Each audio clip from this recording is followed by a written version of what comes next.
Buenas noches. Gracias por recibir esta semana a Tribuna de la Historia en sus pantallas. Hoy vamos a tratar un tema que está muy cercano a nosotros en el tiempo, aunque es un poco la historia de la diplomacia, demasiado apretada esa historia para poder condensarla en los pocos minutos de que disponemos en el programa, pero decimos que está muy cercana en el tiempo porque estamos leyendo constantemente noticias, estamos viendo noticias de lo que está sucediendo con las embajadas. Es decir, que mientras que una gran cantidad de personas podrían tener la idea de que los embajadores vivían en una especie de dorada torre con una vida más o menos cómoda, un poco destinada a ser realzada en las revistas del corazón, lo cierto es que de repente las embajadas se han convertido en los puntos más conflictivos, en los lugares de más tensión, y la vida de los embajadores llega a correr auténtico y serio peligro físico y de muerte. Ahí está lo que ocurre en Cuba, lo que ha ocurrido en El Salvador, lo que está ocurriendo en Irán desde hace demasiado tiempo, lo de la embajada en Bogotá, etcétera, etcétera. ¿Qué ocurre con la diplomacia entonces? Esto significa el final de las embajadas, esto es el final de la diplomacia, tal y como la venimos entendiendo desde que el mundo es mundo y desde que la diplomacia es diplomacia. Esto vamos a tratar hoy con 4 ilustres invitados que la conocen muy profundamente y muy directamente y que van a aportar, sin duda, una serie de testimonios que son inestimables. Vamos a presentarles. Cuando la biografía del personaje es tan densa y tan apretada y es casi como una parte de la historia, es difícil presentarles porque o recurrimos a todos sus títulos, que son muchos, o nos reducimos a uno solo, que este sería el caso. Si vamos a hablar de diplomacia, presentemos entonces a nuestros invitados en la parte de sus vidas, de sus biografías, que tienen que ver exactamente con la diplomacia. Este es el caso de don Manuel Fraga Ibarne. Don Manuel Fraga Ibarne, vamos por una vez a reducir su biografía, a decir que es usted embajador de España. Don José Mario Armero es abogado y presidente de Europa Press. Don Gonzalo Fernández de la Mora es director de la Escuela Diplomática y además embajador de España. Y don Enrique Tierno Galván, catedrático y preparador de diplomáticos. Y esas presentaciones vamos a, como siempre, a unos minutos filmados a presentar el tema para entrar en el coloquio.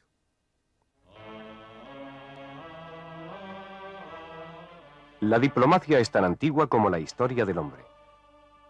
Consta el intercambio de embajadores entre Egipto y otros imperios del Antiguo Oriente, como el de los hititas, el de los mitanos y el imperio babilónico. Durante la Edad Media cristiana occidental, el intercambio de embajadores, legados o nuncios entre los reyes y príncipes cristianos, con inclusión de la Santa Sede, se incrementa extraordinariamente. Pero en esa época se registran incluso embajadas enviadas de Occidente a pueblos no cristianos, como las embajadas del Papa a la legendaria corte de los mongoles, o la de Enrique III de Castilla a Samarcanda, en el año 1403, cuando un embajador castellano llamado Clavijo se presenta en la corte de Tamerlán. Durante la Edad Moderna, la diplomacia toma un sesgo particular con la aparición de los embajadores permanentes. La diplomacia permanente se desarrolla sobre todo entre las repúblicas italianas del Renacimiento, Florencia, Venecia, Milán, Génova, etc., que mantienen entre sí un ágil intercambio político y comercial. España se encuentra entonces muy relacionada con los estados italianos, sobre todo a través de la presencia de Aragón en Sicilia y Nápoles. Fernando el Católico es considerado por Maquiavelo príncipe modelo por su hábil utilización de los recursos diplomáticos.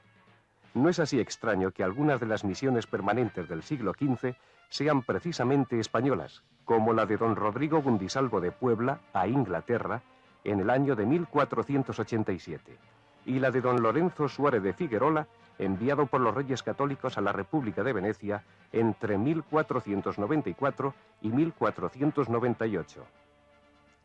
Hacia el año 1500 se establece la primera misión permanente española en la corte de Escocia, en 1501 en Francia y en 1506 en el Imperio Alemán.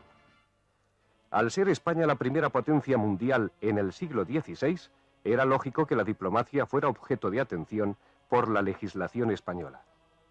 Así, en 1523, Carlos I, a petición de las Cortes del Reino, dispuso que los embaxadores que fuesen a nuestro muy santo padre y a otros príncipes a negociar y contratar sobre cosas que tocasen a estos nuestros reinos, sean personas naturales de ellos. Se trata de una de las primeras intervenciones de órganos de representación parlamentaria en la organización de la que posteriormente sería denominada carrera diplomática. La diplomacia española desempeñó un papel fundamental durante los siglos XVI y XVII, cuando, debido a la multiplicidad de los compromisos internacionales de España, en América, en Italia, en Flandes, en Alemania y frente a los turcos, resultaba imposible el mantenimiento de tan dilatado imperio con los escasos recursos económicos y militares de que podía disponer España. A partir de la segunda mitad del siglo XVII, cuando la decadencia militar y económica de España resulta aparente, serán los embajadores españoles los que conseguirán mantener precariamente las dilatadas y dispersas posesiones españolas en Italia, en Alemania, en Francia, en América y en Filipinas. La diplomacia española participa activamente en la elaboración de los grandes tratados y conferencias internacionales que jalonan la edad moderna: Westfalia, Utrecht, Viena, etc. Se explica de este modo que uno de los más famosos tratados de diplomacia se deba a la pluma de un extremeño, don Juan Antonio de Vera y Zúñiga, embajador de España en Venecia, Saboya y Roma. En 1620, don Juan Antonio de Vera afirmaba en su libro sobre el embaxador que los representantes españoles debían preceder a todos los de los demás reinos cristianos por la corona de España y su potencia, como por los muchos reinos que a ella son sujetos, y asimismo por la defensa de la fe que siempre ha tenido y tiene a cargo. A comienzos del siglo XVII jugó un papel muy destacado el conde de Gondomar, embajador de España en Londres, en la corte de Jacobo I, quien intervino de modo activo en la política inglesa de su tiempo, en el juego de fuerzas entre católicos y protestantes y en las relaciones entre el Parlamento y la familia real de los Estuardo. A partir del siglo XVIII se empieza a desarrollar una diplomacia profesional, convirtiéndose los secretarios de embajada en funcionarios permanentes, aunque no necesariamente adscritos al servicio diplomático. Es solo en el reinado de Carlos IV, a finales del siglo XVIII, cuando se puede hablar de una carrera diplomática basada en funcionarios profesionales dedicados permanentemente a la actividad diplomática. Durante el siglo XIX, siguiendo el proceso general de estabilidad en el empleo de los funcionarios públicos, la carrera diplomática también se profesionaliza.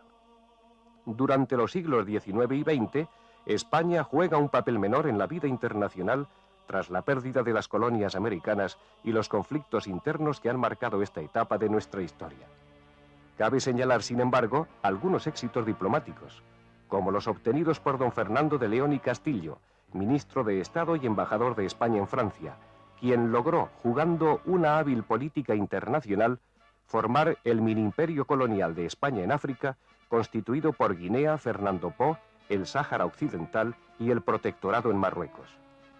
La diplomacia española del siglo XX ha estado caracterizada por una política de neutralidad, mantenida en las dos guerras mundiales y, en los últimos 50 años, por preocupaciones de índole interior, es decir, por la defensa del régimen interno frente a posibles críticas o amenazas de subversión interior. A diferencia de otros servicios exteriores, la diplomacia española no ha efectuado ninguna reforma radical de su estructura desde el siglo XIX. Por el contrario, su profesionalización administrativa ha aumentado con la difusión de las carreras diplomática y consular y con la tendencia cada vez más notoria a la sustitución de grandes personalidades por embajadores procedentes de la carrera diplomática al frente de las embajadas.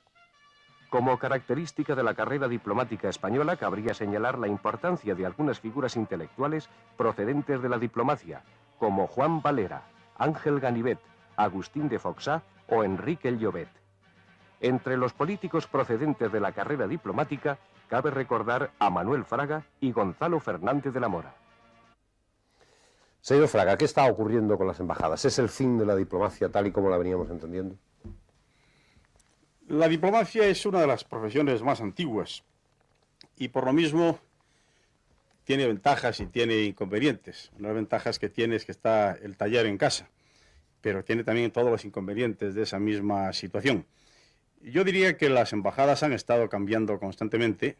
En el siglo XVI no era infrecuente que un embajador asaltase a otro a mano armada para quitarle la precedencia. Ni era infrecuente que un embajador en camino hacia otra corte extranjera fuese asesinado. Ni siquiera podía dejar de ocurrir, como pasó en la corte de Iván el Terrible, que uno que no quiso quitarse el sombrero, porque era la tradición en Venecia, don Iván mandó clavarle con un clavo el sombrero en la cabeza. Es decir, que no ha sido siempre una vida cómoda. Lo que ocurre es que nosotros salimos de un periodo excepcional de la historia de Europa y de la historia del mundo. Es el periodo que va desde el Congreso de Viena hasta el comienzo de la Segunda Guerra Mundial, más o menos. Momento en el cual Europa vivió un momento de profunda normalización, de respeto a las normas de derecho de gentes, de triunfo de las libertades públicas y de un respeto mutuo, una tolerancia que quizá ni antes ni después se habían dado de la misma manera. Y en ese sentido, hoy yo creo que la diplomacia vuelve a representar lo que es su verdadero papel.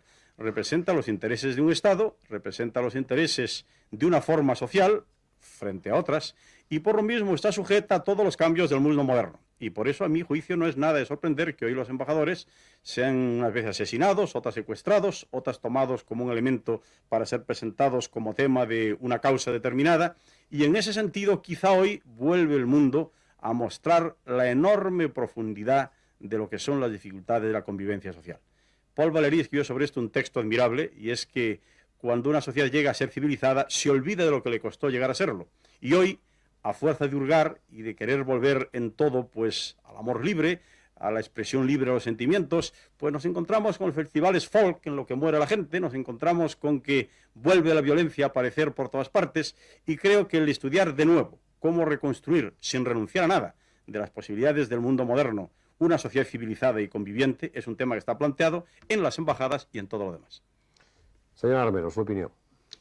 Veo que una vez más la violencia, el terrorismo, pone de actualidad los temas. A mí me parece que la consideración del tema de la diplomacia debe hacerse en todo caso, aún sin terrorismo y lamentando que existan todos estos hechos terroristas. La diplomacia tiene que adaptarse a la dinámica de una época nueva, completamente distinta de la anterior. Y lo mismo que al repasar la historia de la diplomacia, según acabamos de escuchar, había tiempos diplomáticos permanentes y de diplomáticos para misiones especiales. Sinceramente creo que hoy, 1980, ya no tiene razón de ser la diplomacia permanente, la embajada convencional y la embajada típica. Los nuevos sistemas de comunicación, algunos mucho más sofisticados que el simple teléfono, la facilidad de los viajes, que permiten ir y volver a América en el mismo día. El hecho de que las grandes misiones se hagan a nivel de jefes de Estado, de jefes de gobierno, que los grandes temas sean trascendentales ya casi siempre y que permitan las reuniones al máximo nivel, no parecen aconsejar el gran gasto que representa el mantener todas esas embajadas permanentes en muchísimos países que no son fundamentales y concretamente para los países no muy ricos. Es decir, yo esto lo digo con un gran respeto hacia los funcionarios, con un gran respeto hacia todas las personas que han hecho posible la diplomacia española en el pasado, en el presente, sin afán de hacer una crítica ni mucho menos sistemática, sino convencido de que hay que hacer una reconsideración de muchas cosas, lo mismo que se reconsidera el comercio, y ya no hay que tener instalaciones permanentes en otros países para vender los productos, tampoco hay que tener unos funcionarios permanentes al otro lado del mar que están en una gestión diaria. Sinceramente creo que por teléfono o que viajando exactamente pueden resolverse los grandes temas. Así que cuando en el mundo entero hoy se habla de una crisis de la diplomacia, creo efectivamente que esa crisis existe y que debemos de enfrentarnos frente a ella, pues con tranquilidad y resolver y encontrar unas soluciones adecuadas y adaptarnos a los nuevos tiempos.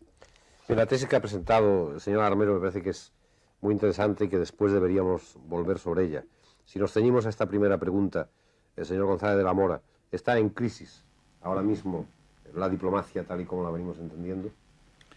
Yo no creo que la diplomacia esté en crisis en el sentido negativo de la crisis, es decir, que esta crisis pueda desembocar en un fin de la diplomacia clásica.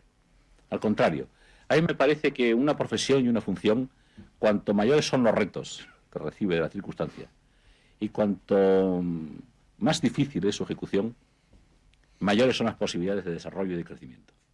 Y que, por ejemplo, el hecho de que la función diplomática hoy, como ocurrió en el pasado, como ha dicho Manolo Fraga muy acertadamente, vuelva a ser peligrosa, aparte de otras muchas cosas, Esto no me parece a mí que signifique el final de las embajadas, sino al contrario, quizás su potenciación.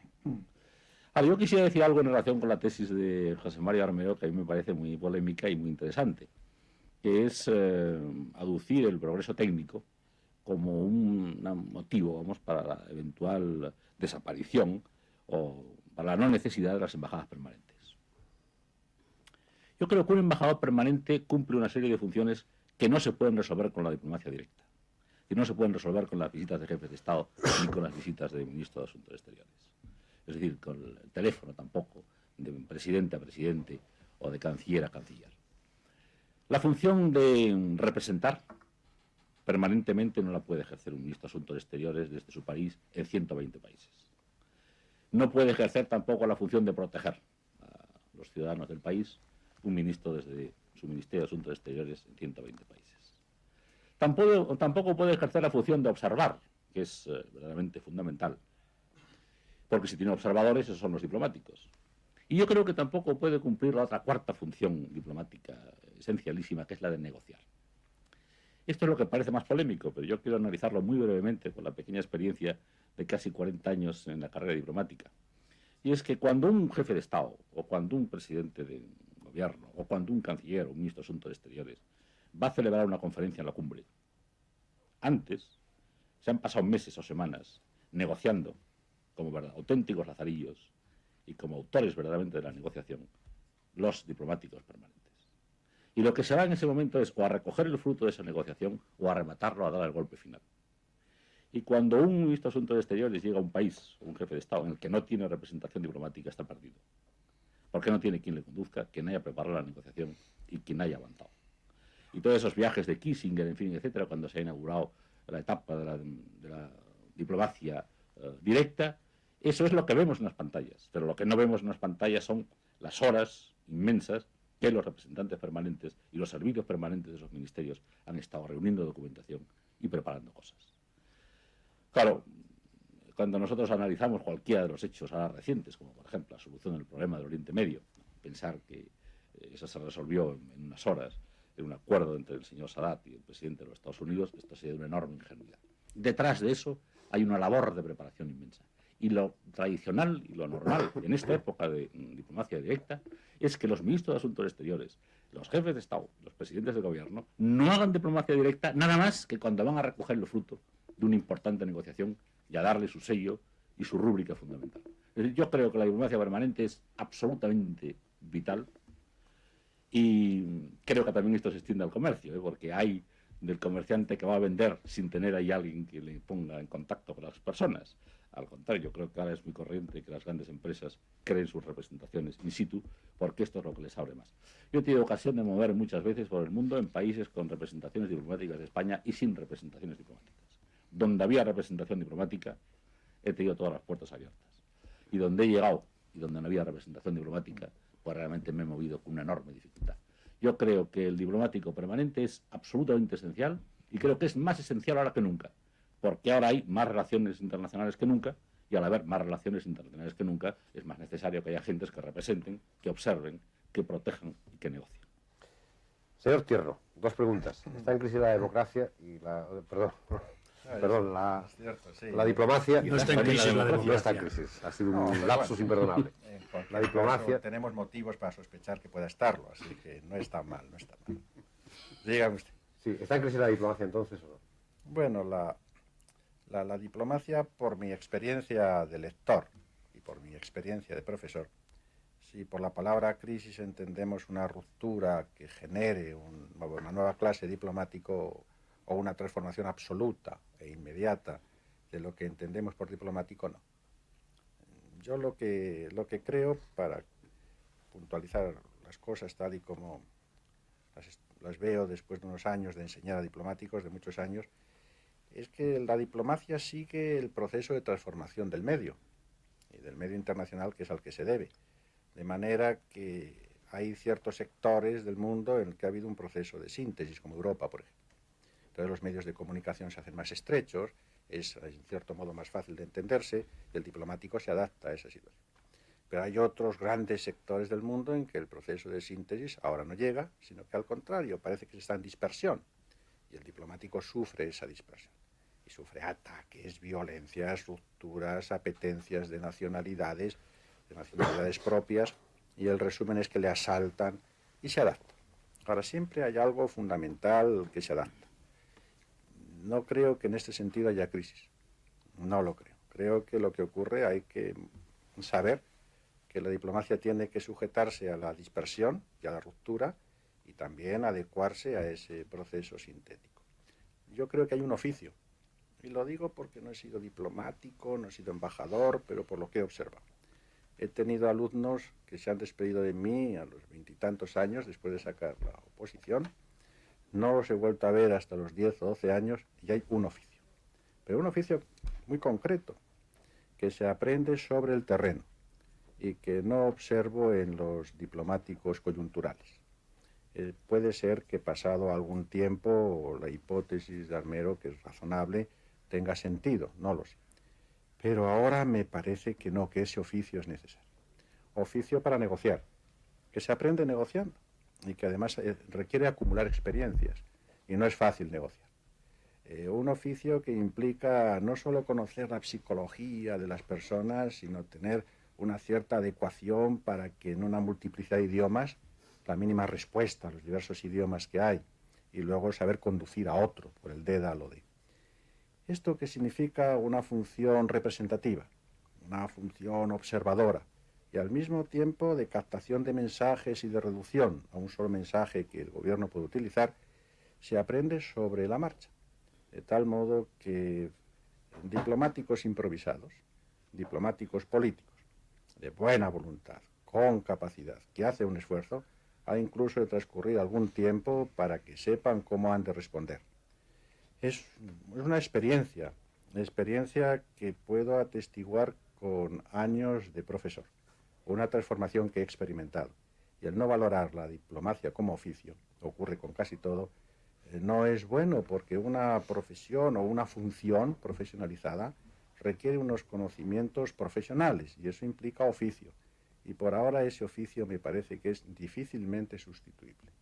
Hay ciertas profesiones similares que se aproximan y es fácil el trasbordo o el trasvase. Se puede pasar de una a otra sin esfuerzo, pero es porque los oficios están próximos. Pero en cualquier caso, yo reitero, mi experiencia es que el diplomático requiere oficio, que ese oficio hay que aprenderlo, que cuesta muchos años, y que cuanto más madurez tiene y más atención ha puesto, mejor diplomático es. Ha contestado usted a la segunda pregunta, que era la tesis del señor Armero. ¿Cuál es su opinión sobre esa tesis, señor Fraga? Bueno, yo coincido fundamentalmente con lo que ha dicho mi compañero Enrique Tierno. Yo, precisamente, que tampoco he sido un diplomático que haya seguido la carrera de modo muy constante, que he dedicado más tiempo a la enseñanza, a la administración y a la vida pública, creo que ahí se aplica lo mismo que a las demás profesiones. Normalmente el profesional es más competente que el amateur. Dicen que la prostitución es una excepción, pero en fin, lo cierto es que en este caso no tiene duda. Lo que sí es verdad es que la diplomacia tiene que adaptarse a los tiempos, como se ha dicho.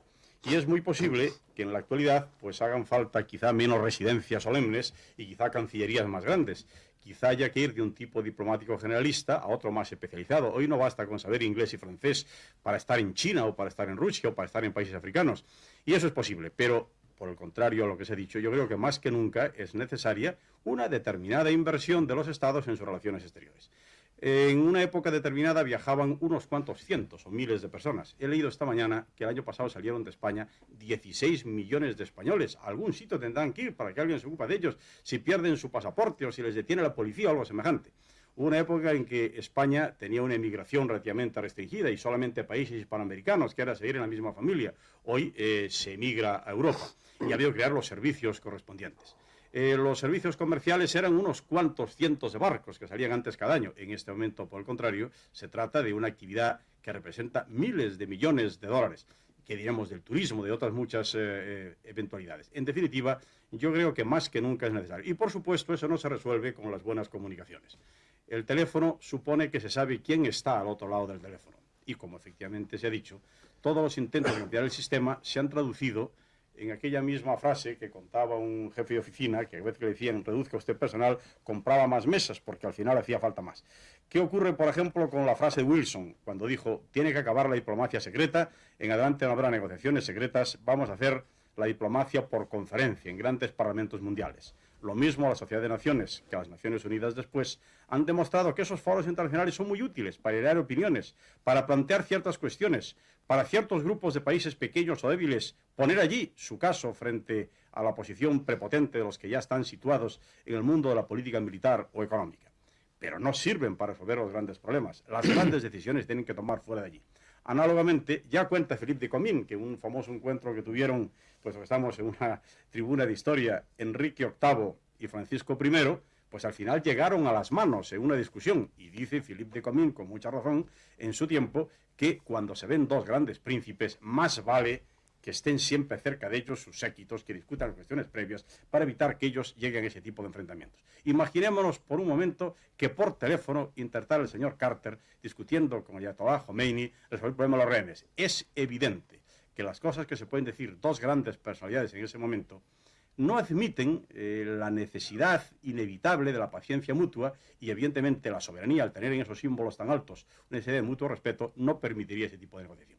Por lo tanto, yo creo que, siendo cierto que hay que renovar todas las profesiones, siendo cierto que más que nunca cada Estado debe ver qué es lo que necesita y qué es lo que le sobra, quizá hoy nos sobre personal en algunas embajadas europeas, quizá nos falte en algunas embajadas africanas, ese es otro tema, pero que más que nunca hace falta una especialización, y que la diplomacia, justamente porque hoy se ha vuelto peligrosa, más que nunca debe ser considerada como una función importante, como algo que los que la prestan les llena responsabilidad, pero también de alguna manera obliga a verles no solamente con esa, digamos, por claridad, envidia tradicional que ha hecho que se haya hecho más chistes sobre los diplomáticos, yo creo que casi sobre las suegras, o los médicos, o los políticos. Hay que poner las cosas en su sitio. Es una profesión como las demás, enormemente importante, necesaria, y que hoy necesitaría, sin duda ninguna, más que nunca, el apoyo moral de la sociedad.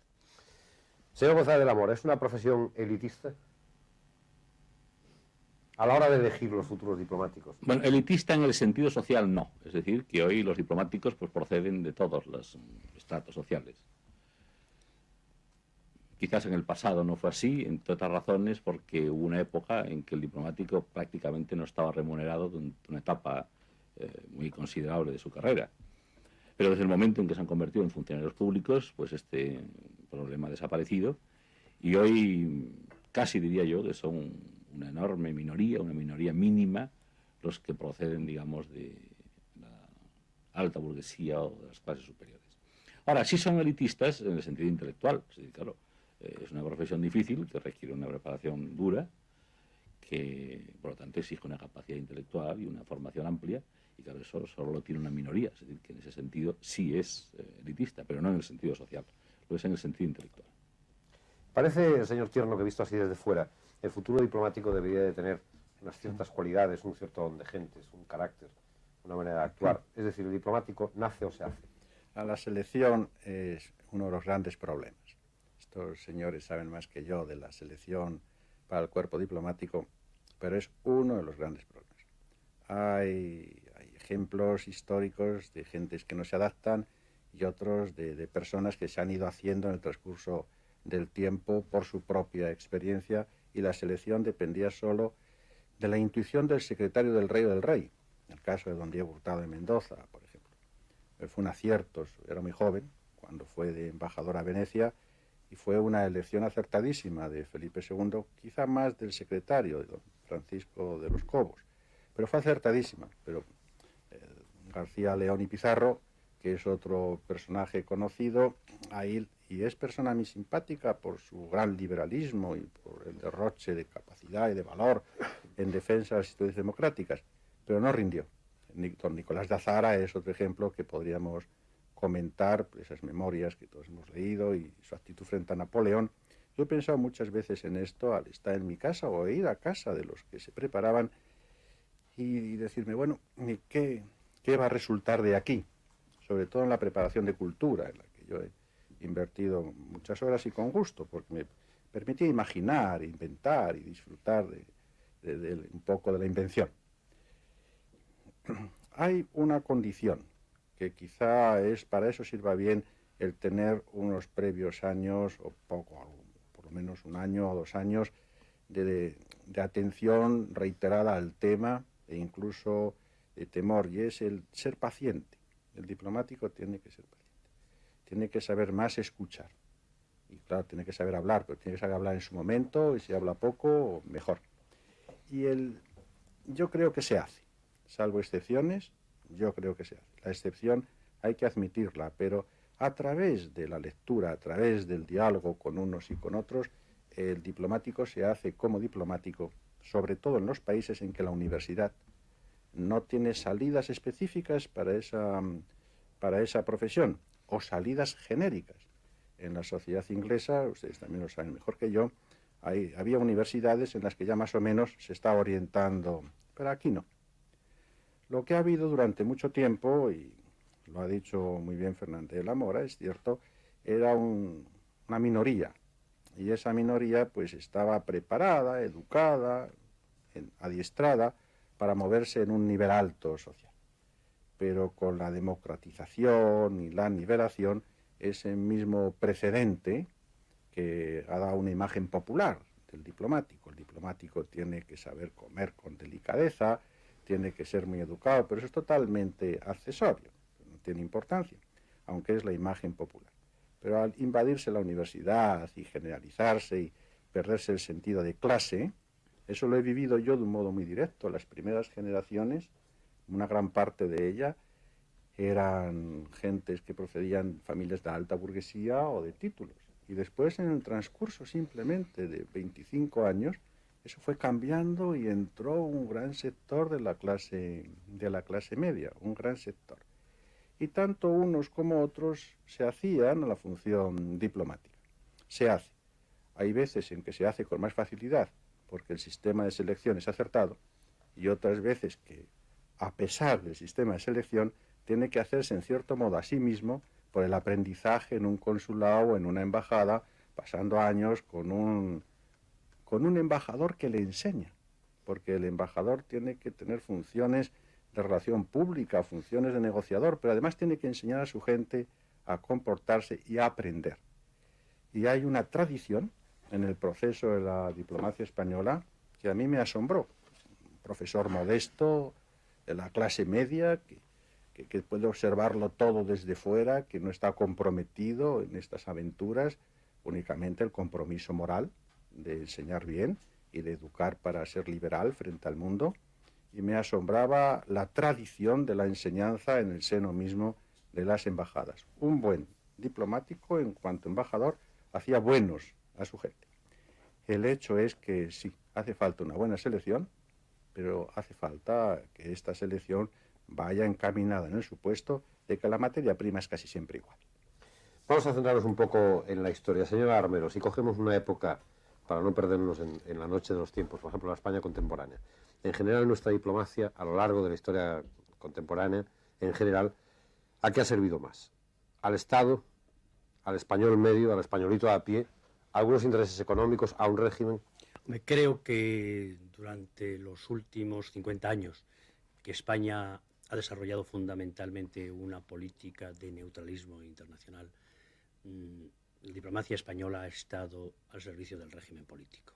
Es decir, en un régimen que no estaba legitimado totalmente, o que por lo menos para muchos podría ser dudosa su legitimación, los diplomáticos españoles jugaron demasiado la defensa de ese régimen. Creo que eso no ocurriría en la situación actual, sistema democrático, en que la Constitución, el sistema político, ha sido aprobado por referéndum, y en este momento creo que perfectamente un diplomático puede obedecer las instrucciones de su ministro de Asuntos Exteriores, que ejecuta una política de Estado.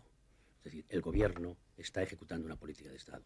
En los últimos años, en los años anteriores, en la etapa anterior al año 1975, yo creo que de una manera muchas veces inconsciente y siempre con la mejor buena fe, los diplomáticos españoles, y me figuro a las grandes figuras de la diplomacia española, exactamente, y no a los funcionarios, se dedicaron excesivamente a defender al régimen que existía en España durante 40 años. ¿Es usted su opinión, señor Fraga? Bueno, yo tengo una visión más histórica de este problema. Yo creo que hay siempre una relación inevitable entre el régimen y la sociedad, y que la única forma que tiene un régimen de sostenerse es justamente prestar servicios a la sociedad, hacer muchas obras públicas, resolver problemas exteriores e interiores. En ese sentido, creo que esa distinción que se ha hecho no corresponde a la realidad. Pero es que hay más. en la historia de España se han producido muchos más cambios de régimen de los que a primera vista parecen. Y justamente cualquiera que haya recorrido los archivos de Simancas o de Barcelona sabe perfectamente que la preocupación de todo el nuevo régimen fue reafirmarse como tal. Fue un gran problema el de los Reyes Católicos, el reafirmarse frente a otras posiciones políticas. Fernando el Católico tuvo ese problema a la muerte de su esposa, luego lo tuvo Carlos V y tuvo hasta una rebelión interna.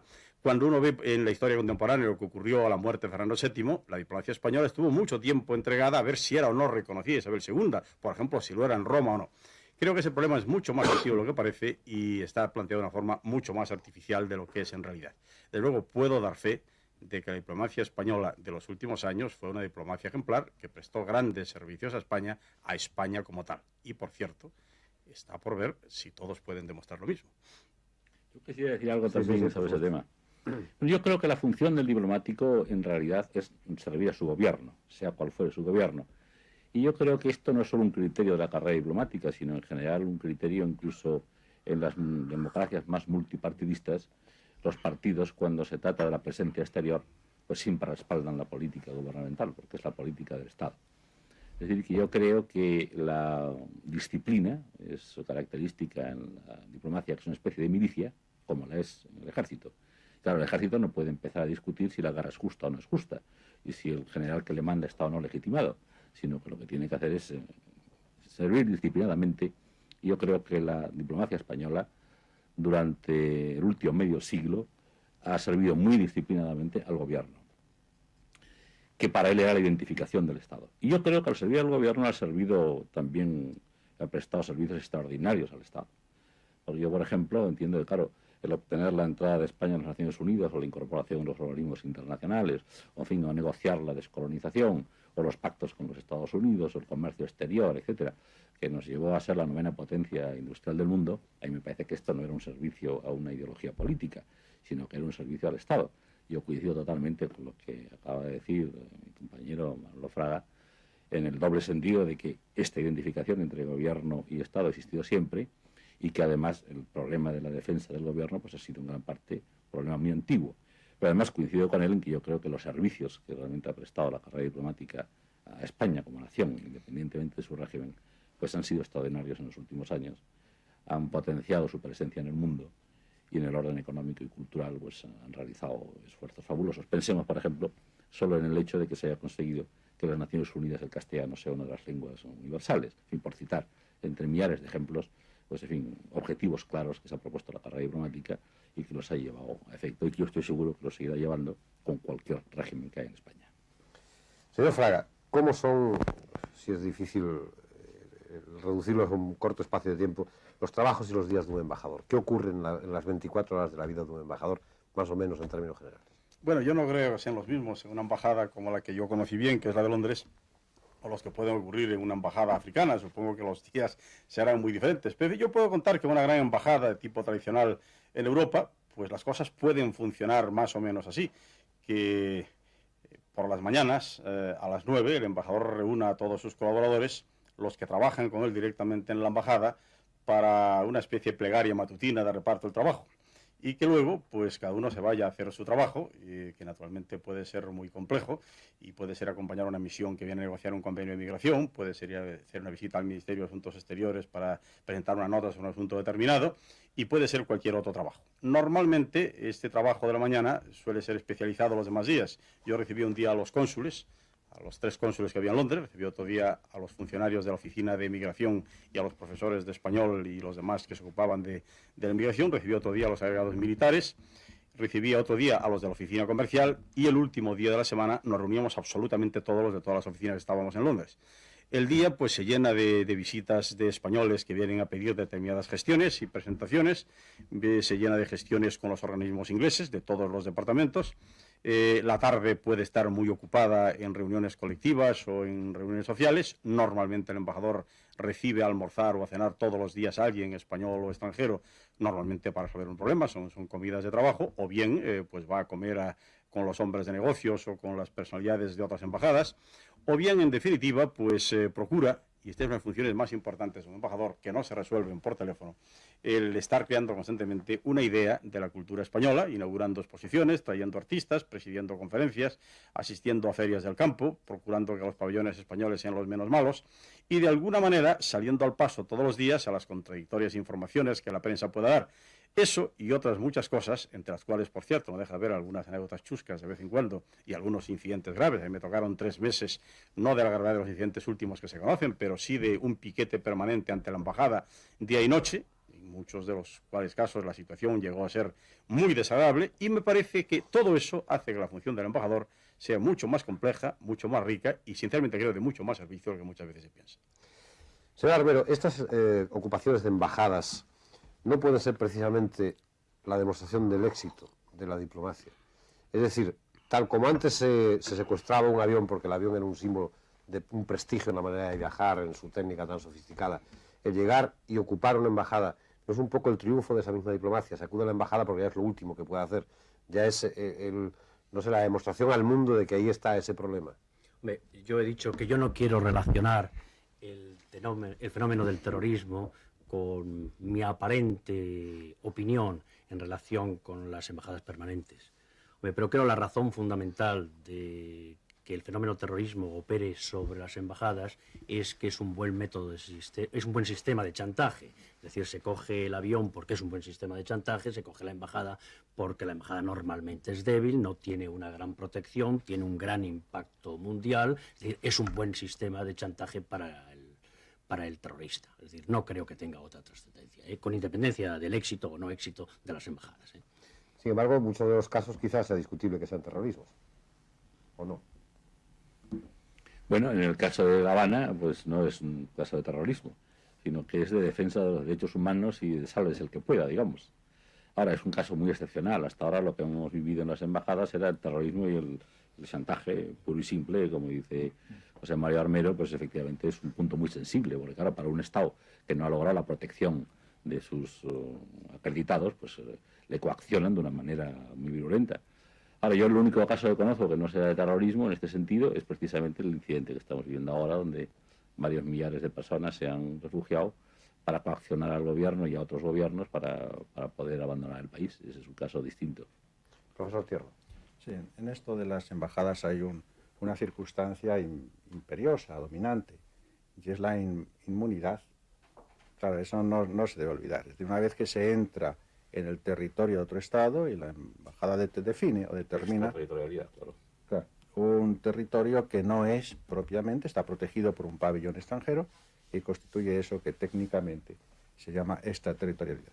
Pero una vez que se está allí, ya no se puede entrar, porque es entrar en el territorio de otro Estado, y eso no es hoy un casus belli, pero una situación para la guerra, pero una situación difícil lo es. Y al entrar en esa inmunidad aumenta el conflicto. Una aeronave puede a veces traer esos problemas, pero normalmente desplaza el término o los términos del problema a otros niveles. Y es un hecho importantísimo.